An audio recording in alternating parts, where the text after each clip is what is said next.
Well, welcome to the 2020 Argos State of the Union as part of Grey Cup Unite. I'm Mike Hogan, the communications manager for the Argos, and we'd all rather be in Regina right now competing for a Grey Cup. That was the goal. Obviously, we're not able to do that. So instead, we'll try and do the next best thing that we can do, and that's get everybody together for a State of the Union.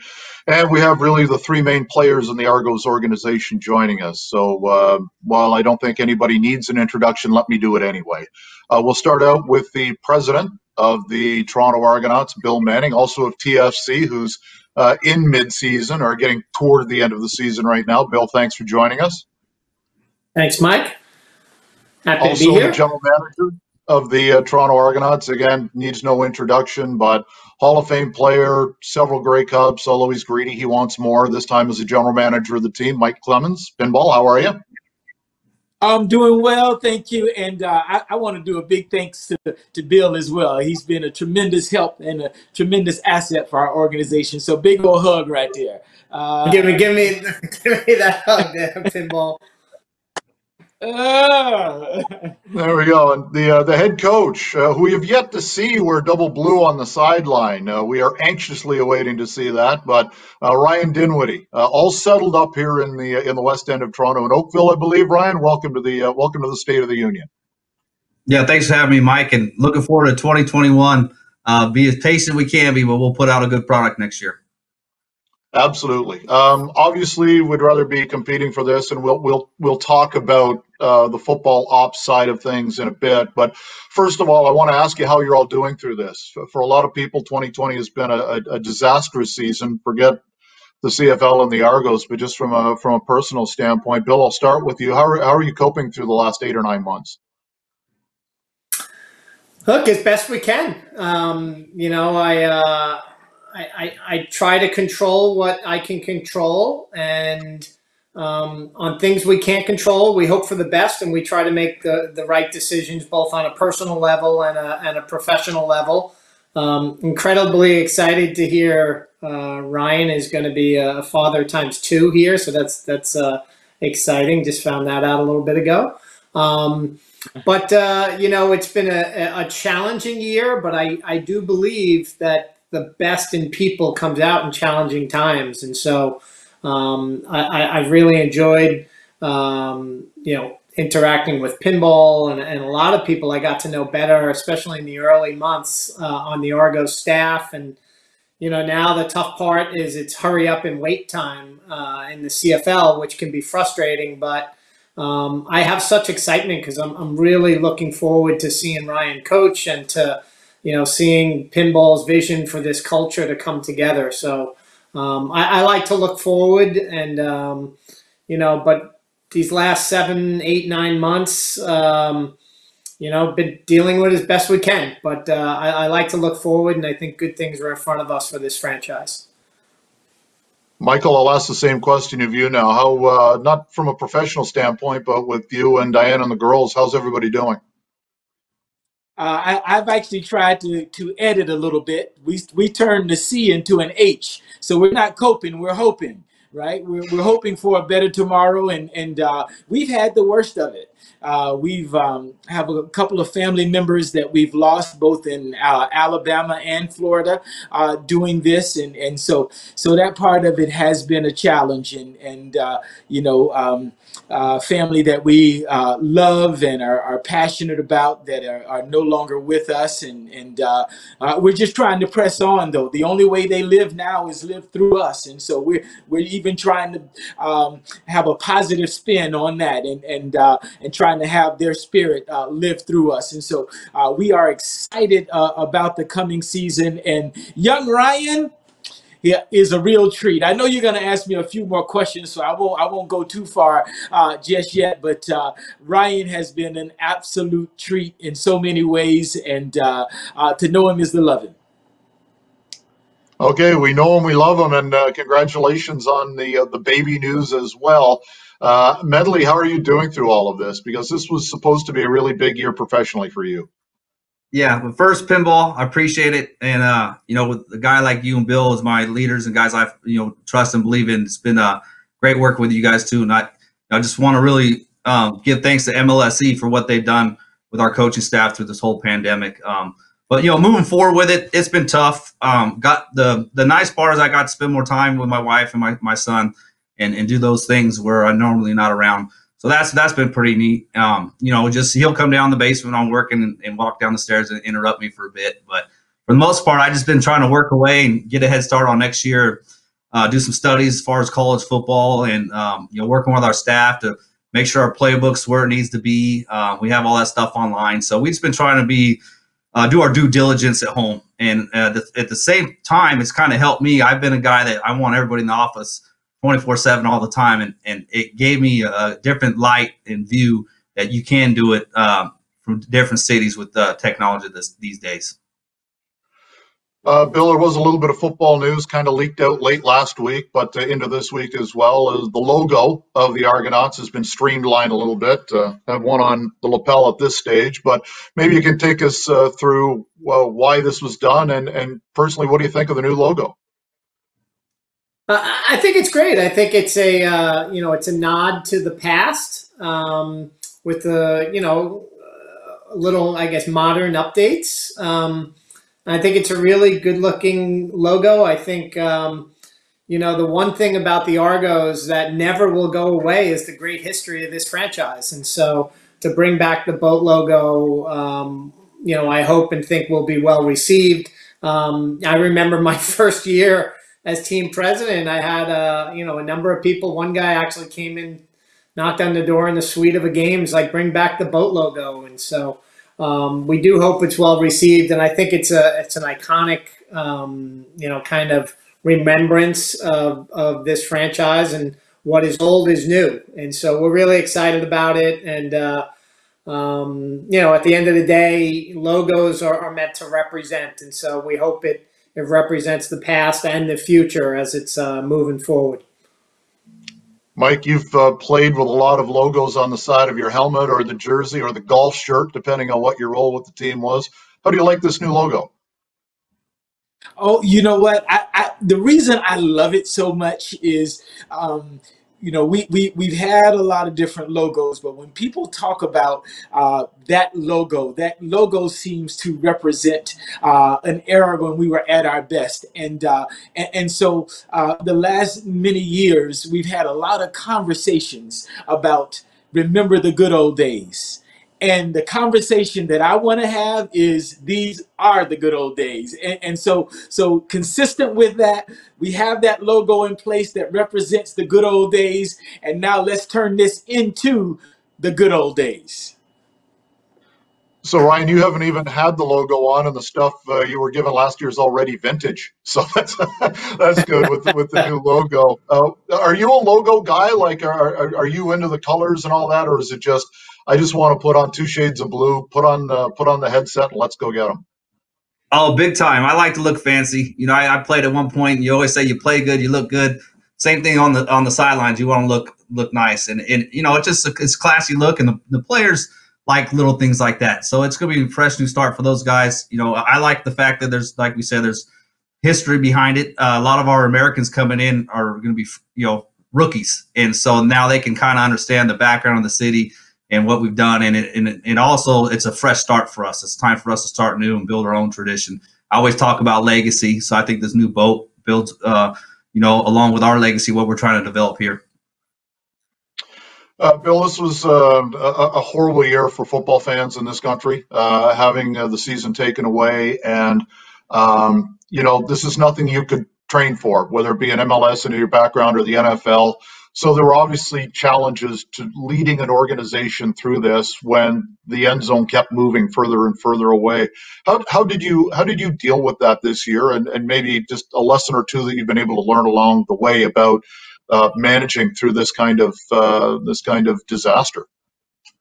Yeah, and you're right, Mike. There is no playbook, and so part of it is just what you've experienced in business and in life, and some of it is personal hunch, and for me early on it was a balance, and even now it's a balance between how much do you get involved or how much do you sit back? Because, unfortunately, there isn't whole lot to do at times, right? And that makes it very difficult. You can plan as much as you want, but especially now as we go into next season, there's still a lot of I'm sure there's going to be a lot of twists and turns before we get back to football again.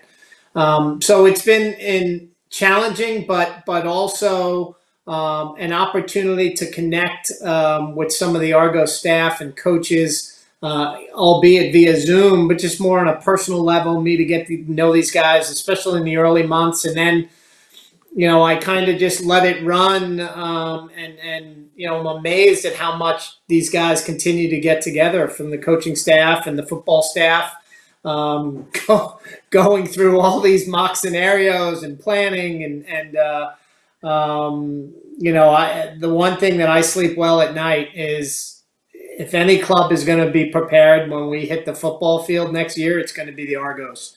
So I have no doubt about that. But I think these last 9 months have tested everyone. And at the end of the day, I think the teams that best handled this situation, and Ryan mentioned our parent company, MLSE, how we've handled our staffing and the support we have there. I think we'll show up on the field, 6 months from now, 7 months from now, 8 months from now, whenever we start playing football again. I think it's going to show up. And so I'm like Pinball kind of said, I'm excited to go forward. I'm looking forward. And I have no doubt we have the right people in place, which gives me a lot of confidence. The work behind the scenes that the different organizational arms are doing, it was remarkable to see, especially when people were preparing for the potential of going to Winnipeg, just how many people were doing so many things to try and prepare for that. Is there one thing, Bill, when you look back now and you look at your staff, and you maybe think, man, I'm pretty proud of the way that we got through this, or there were one or two things that we went through as an organization and as a group that really makes me happy and let me know that we got some good people in place? The biggest thing for me was, I got a number of calls actually and some texts just from some of the guys on Ryan's staff who, I've only gotten to know via Zoom calls, and some of our staff with the Argos just thanking me and the organization for standing behind the team. And early on it was more, I didn't care very much about our plans for football. I cared about how people's families were and what they were experiencing, because we have a staff that a number of them are in the States in the off season. So I'm very proud of those connections, and the fact that, we were all in it together, and we're literally, the entire staff that was here in March is still here right now. And we're all looking towards 2021. So just, what came out for me was there's a lot of good people in this organization that care a lot. And it was an extremely, extremely difficult decision when, collectively we could not go forward with the league in 2020. But in terms of me being proud, this group did not cry. They did not whine. They did not point fingers. They understood the decision, and literally it was like, I think it was Ryan and Pinball, both of them were like, the very next day 2021 started, and that's what we started looking forward to. So tough decisions, but this is a group that is looking forward, and I was so proud of how they turned the page on the 2020 season when that decision was made, and looking forward to 2021. I still joke with Ryan and Pinball. Ryan is undefeated as a head coach, and Pinball's undefeated as a GM. Oh, we got to keep it that way. We're getting back to the field. But Mike, there's, for folks who maybe look at this from afar and say, well, how did they keep busy with all of this going on and no games? Can you take us through the football operations side of things and what you and John Murphy and even other people under your purview, like the medical staff and the equipment staff, et cetera, the scouting staff, how you kept everybody busy and what's been going on in the last 8 or 9 months. I'm so glad you asked. I couldn't wait to brag about my guys. Phenomenal. This is my right, and so and Bill is younger than me, so I'll say Uncle Bill because sometimes the uncle is the same age, right? So I got Uncle Bill over there, and then the first cousin to Hope is preparation, right? And my brothers, who actually are part of that, are John Murphy. I can't say there are not superlatives to describe him, right? But if you're gonna try, he'll do it for you. Now, not only that, Vince and Alex, V nominal, like phenomenal, V nominal, and A Train, I call them. So those two guys, just really bright young talent, very loyal as well. And these guys, I mean, grinding. We were working every day during the pandemic, right?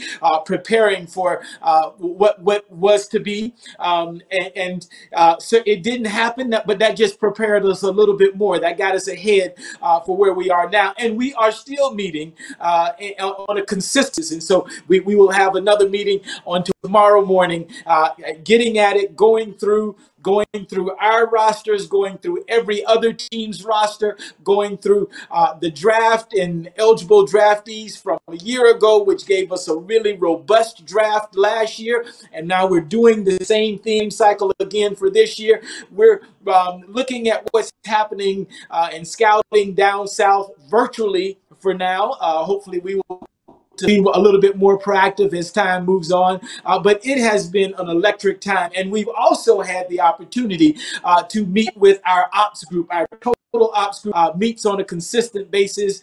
We were meeting every week during the pandemic. Now we've restricted that a little bit and kind of given people their responsibilities and roles. But it has been one of the most complete processes that I've ever been through. And if we did have a season this year, I believe that you would have been proud of the outcome because, again, the first cousin to Hope is preparation, and we were prepared. There's no doubt about that. Ryan, I feel guilty having you follow pinball all the time because it's impossible to follow pinball. But I'll ask you the same question first one of these days, huh? I'll flip it around next time. I'll ask you about your coaching staff and the same question. How over the last few months have you been able to keep busy and prepare for now the 2021 season?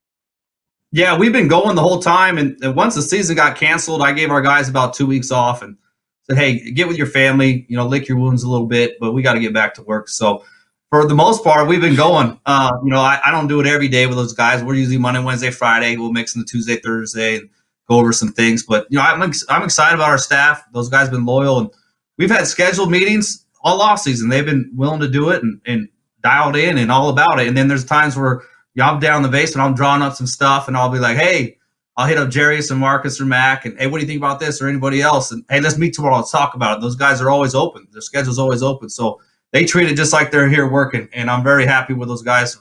The work ethic that they've shown, and also the character people that they are. I think their players are going to really respect what they're about, and that's what we're trying to bring here. And that character is people that do things the right way, and that's going to be the Argo way moving forward.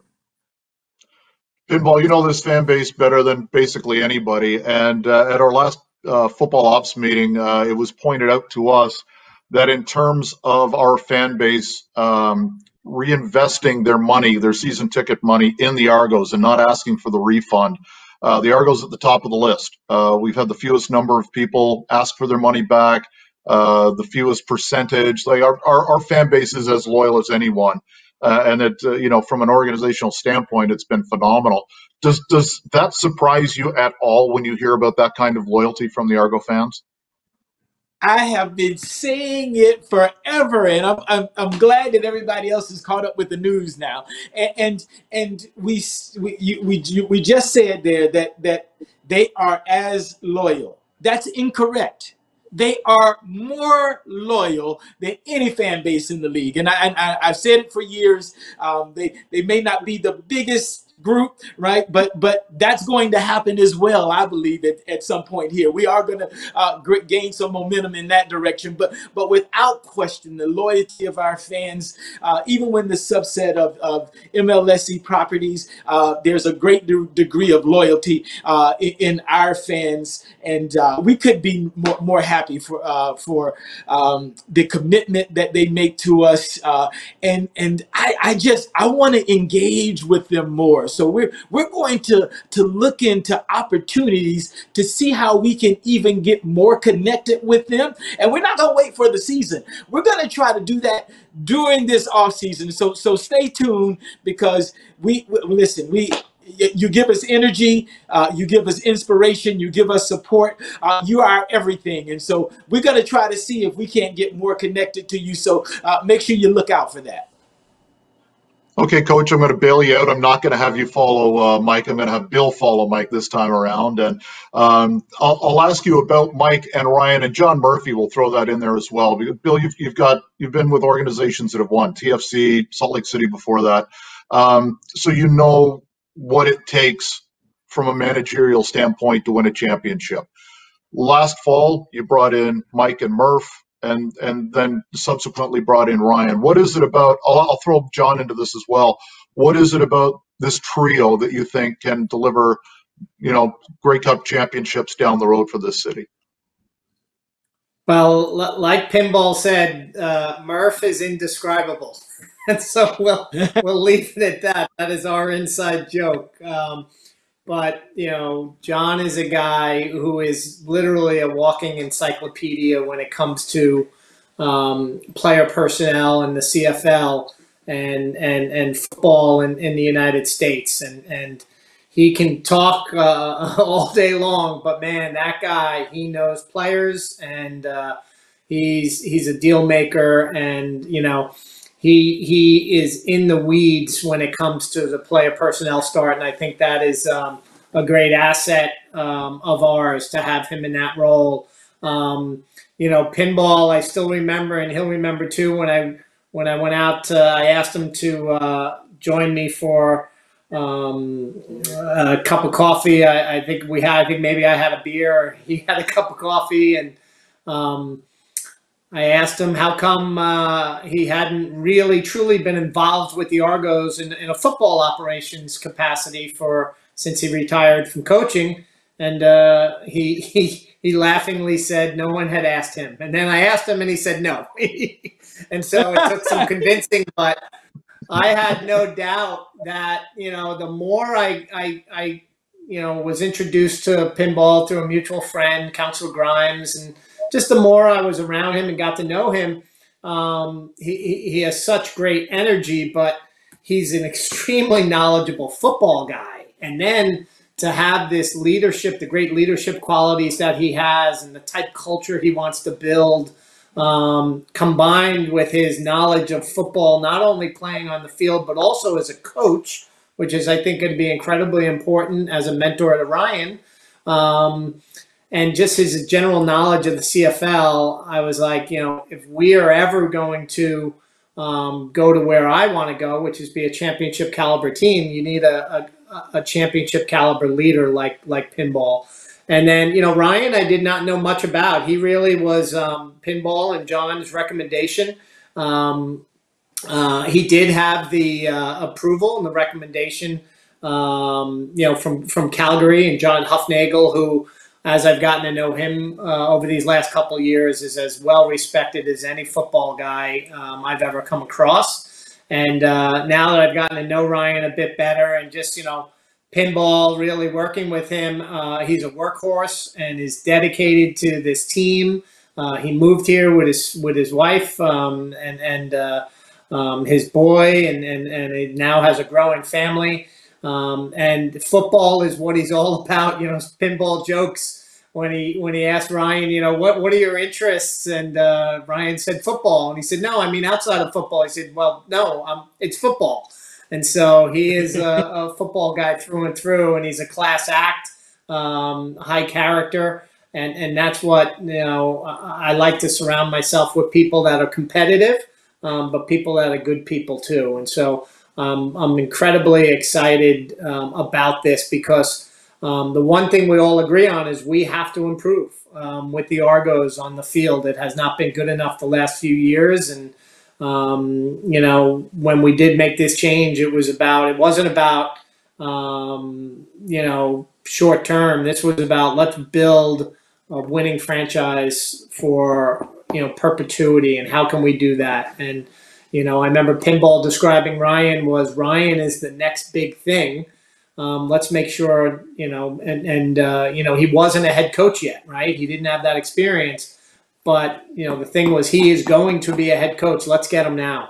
And so incredibly excited to see Ryan in this coaching capacity as a head coach. And so I'm gigged up. I'm looking forward to it. I'm excited about it. But those are the reasons for me. If you want to build, on-field results in all sports, to me are the product of a great culture.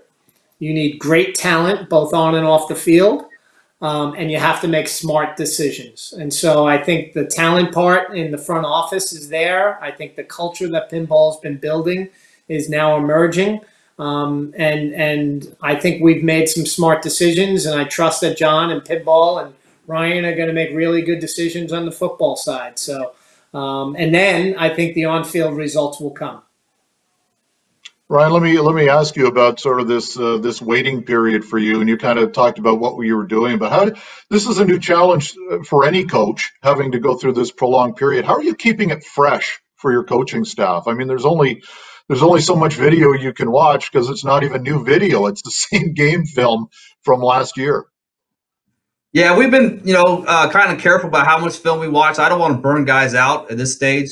So right now we're focused on the NFL games. Bill got us what they call Pro Football Focus, so I can sort any play for the Chiefs, any screens, any RPOs, which is like play action, run, pass options. So I've been studying that and just, hey, can this scheme work in our league? Does it fit in our playbook? So those have been some of the things I've had our guys do. But right now they're studying college football. I gave each coach a conference down south, and for them to look at and watch all those games. And if we find some players from it, great. We find some schemes from it, absolutely. So when we get together in February, we're going to present all those schemes, and anything we can add moving forward, it's going to help us out. And it keeps your mind fresh, and the guy's been willing to do it. I'm actually doing the Pac-12 and Mountain West myself. So it's been a fun little study, and I think the guys have saved all their video stuff so we can show it to our players if we decide to implement it in training camp. So they'll have our Argo stuff, and then we can have some things that we stole from some other teams in colleges and stuff that we feel seems fit for us. So we're keeping busy, keeping the minds fresh, but we're not just doing work just to do it. I don't want to burn us out. So we'll be doing the CFL stuff like we normally do in February or March, but right now we're focused on USA football. Mike, you brought in some players in the offseason, and when you were upgrading the Canadian talent, you went heavy on players from the GTA, bringing a lot of guys home. Was that intentional going in, or did it just kind of happen to work out that way? For us, as we were going in, we did have that plan. That was intentional. We wanted to find guys that were closer to home because a lot of times you put really important pieces, you make good picks, and then they leave as free agents to get back closer to home, and you can't blame anyone for wanting to be closer to home. And we say, well, we got some of the best players that are from here, and so why not invest there? And so that was an exercise that we went through early. One of the things that we did really early on is gave everybody a voice. So we got into these round circles, and we let everybody speak, let everybody participate, let everybody have a voice, everybody have the floor. And Murph was really the one who led us this area.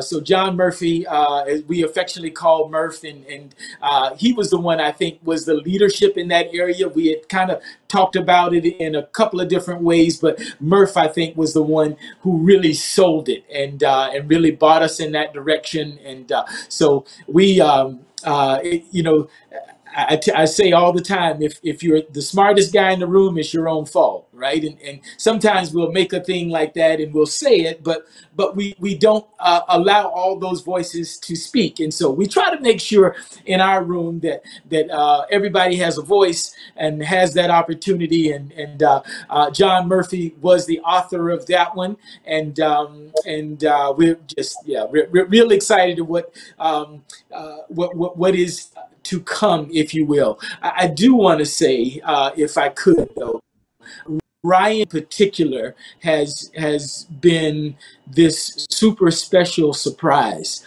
because we knew he knew football. We knew he would be a good coach, right?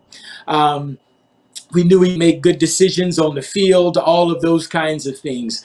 What we didn't know is what kind of leader he would be. And to see the way guys rally around him, right? And that's really because he rallies for them.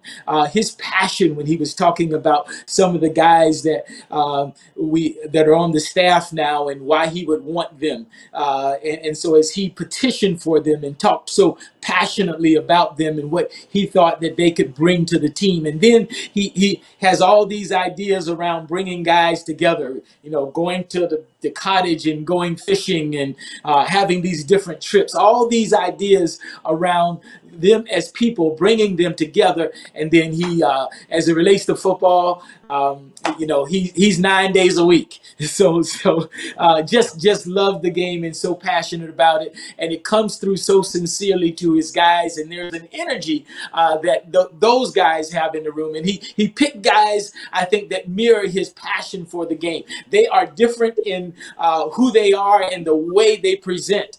So it's a very eclectic group in that way. But they all have in common being passionate about the game. And so that influence is always important as we get our information from the coaches, because it really they inform us on where we should be going and the kind of players that we should have on our team. And so, I mean, if the coach is going to coach the players, you want to make sure that he has the kind of players that he wants and has designed his systems to accommodate. Certainly, we will accommodate systems to really good players, right?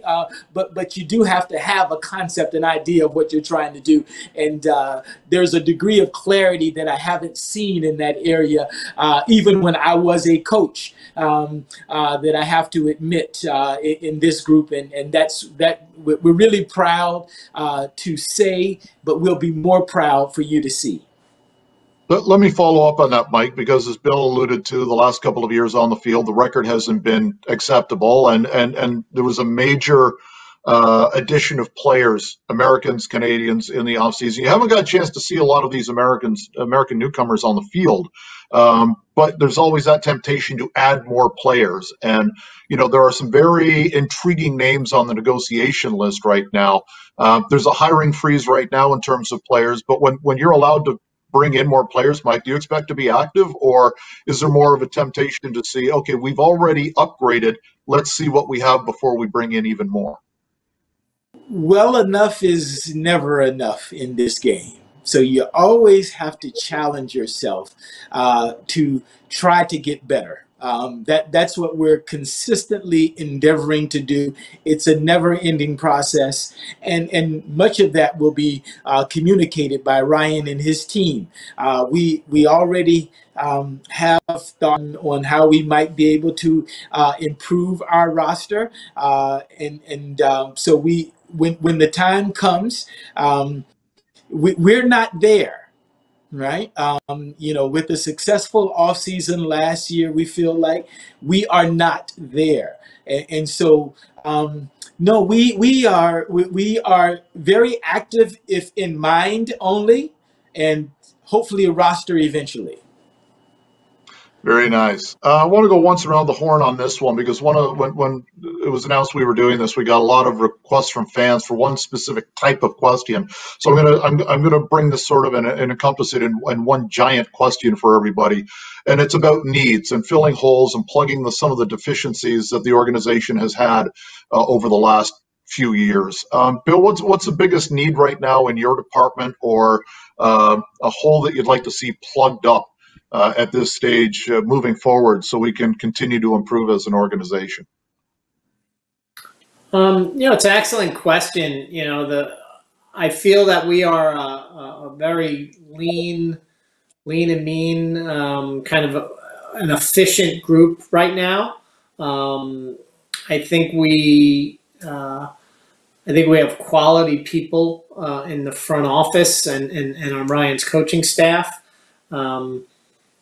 In terms of needs, Pinball and I have talked a lot about a dedicated practice field that would be dedicated to the Argonauts. And what's crazy is pre-pandemic, we were actually closing in on one, and that was put on hold a bit right now. And so we'll re-engage on that end. But that's, if it was any one thing that we need, it would be our own practice facility that our guys can call home. That's the biggest need, I would say, for this organization.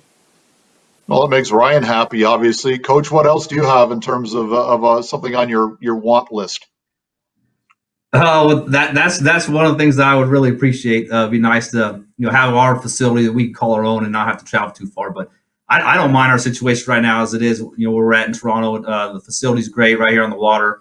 It's downtown. The players can live downtown and get here easily. So it's improving here for sure. But for us right now, I think we need to get a little bit more depth on the offensive line. I'll stick to football because that's kind of what my job's to do anyways. Those guys handle that other stuff, but we got to get a little bit better on the front seven, guys, on the O-line and the defensive line. So if we can get that going, I think we'll be a dynamic team. I think we changed the defensive backs last year. We got longer, got more athletic. But the thing is, if you want to have turnovers, you got to have great defensive linemen. So we got to improve that a little bit, and we got to make sure our quarterback can stay upright. So those are really the two holes that I can see right now. But we have guys that we believe in going into camp this year that can fill those things. But I guess it'd be more unknown at those positions more than we need to get better players in here than that.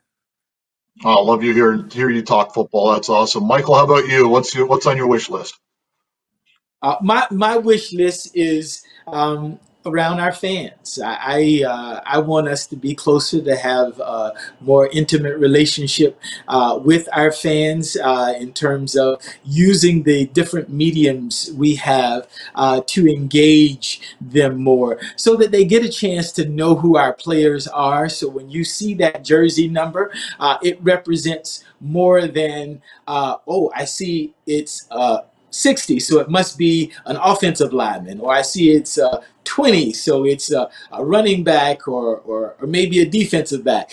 So as we begin to associate numbers to people, right? We want those people to be very present in our fans' minds, and being able to have that communication. So that is what my hope is that one, we connect with our fans more, and two, right, we're able to intersect with a larger cross section of fans who will really get to understand what it's like to be an Argonaut and a part of this Argos family. In closing, gentlemen, I'd like to give each one of you the floor for a few seconds, or however long you need, to maybe address the fans and just talk to them about anything that's on your mind, sort of a closing statement from each of you, as it were. Bill, would you like to say anything? 2020 can't get over with soon enough.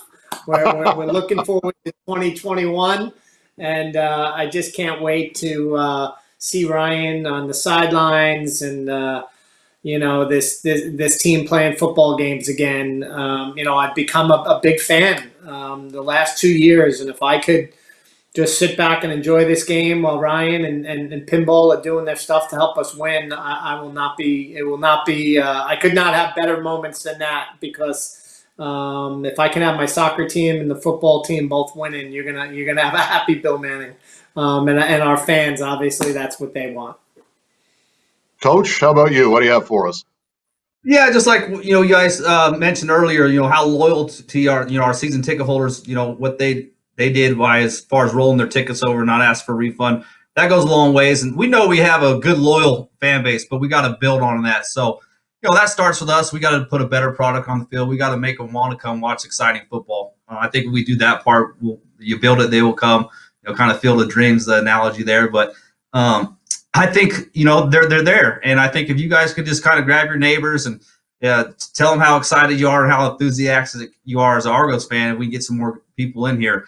Me and my wife were walking down by the lake just the other day. I came by the office just checking out the stadium. I think it's a beautiful venue. If we can get 20 plus in that thing every week, it's going to be a great advantage for us to, have that home field advantage as far as, crowd noise and those things. And I want to get this boat rocking, man. I want to get it going. So we'll do our part. If you guys could do your part to keep coming and spread the word, it's a new era. It's a new time around here. Excuse me while I write down the term rock the boat. I like that one. Yeah. Finally, number 31, take us home. All right. I will try to be concise. I have trouble with that. So I will try to say it very simply. As a player, you were the main course. You were the entree. You fed me, right? As a coach, you were the cake. And now as the GM, you're the icing on the cake, right? You have made this an absolute adventure from day one. And I thank you for all of your support in the way you have handled us as an organization. And from here, we want to let you know that our goal is to please you, right? For me, I've been married for 28 years. Diane and I have been together for 36 years, and I live to serve her. And in a similar way, there's an appreciation from a fan standpoint. You have been there with us and been beside us for so long, and we really want you to know and understand by what we show and what we illustrate to you that you are infinitely important to us, and we could not appreciate you more. So fans, big virtual hug. We love you. And you're the best in the league. That's awesome. Gentlemen, I want to thank all of you for taking some time today to talk to our fan base and keep them up to speed with what's going on. There's a lot to check out on argonauts.ca and all of our social media platforms. It's been a very busy week. It's going to be a very fun week despite not having anything on the field. And if I can have something on my wish list for next year, I want to do this again, but I want to do it with all of us in the same room as opposed to doing it over Zoom. So happy Grey Cup week, everybody. Sociable, as it were, for a Grey Cup week. And thank you so much for joining us for the Argonauts State of the Union.